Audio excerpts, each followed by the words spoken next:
Chandur railway तालुक्यातील गौरखेडा येथे सुरू असलेल्या गावठी दारू भट्टी पोलिसांद्वारे नष्ट करण्यात आल्या। गुप्त माहितीच्या आधारे पोलिसांनी ही कारवाई करून विविध कलमांवर गुन्हा दाखल केला आहे।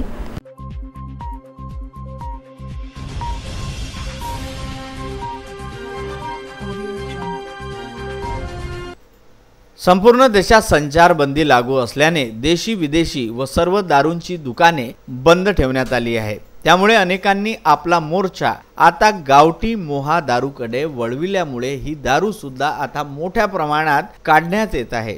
असे असले तरी अमरावती जिल्ह्यातील चांदूर रेल्वे तालुक्यात अवैध दारूवर कारवाईचा सपाटा सुरूच आहे।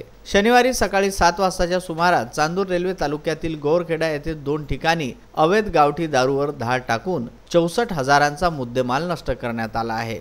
चांदूर रेल्वे पोलीस स्टेशन अंतर्गत येणाऱ्या गौरखेडा परिसरात मोठ्या प्रमाणात गावठी दारू काढल्या जात होती। ही माहिती चांदूर रेल्वे पोलिसांना मिळताच पोलिसांनी धाड टाकून 16 ड्रम मोहा सडवा गावठी दारू, 5 पाणी ड्रम, 2 लोखंडी ड्रम, 7 जर्मनी टोपले असा एकूण 64,200 रुपयांचा मुद्देमाल जप्त केला। तर मोहा सडवा नष्ट करण्यात आला। यामध्ये आरोपी राहुल सुभाष पवार वय वर्ष 24 तथा राजश्री मनोज पवार वय वर्ष 24 दोघेही राहणार गौरखेडा हे फरार आहेत।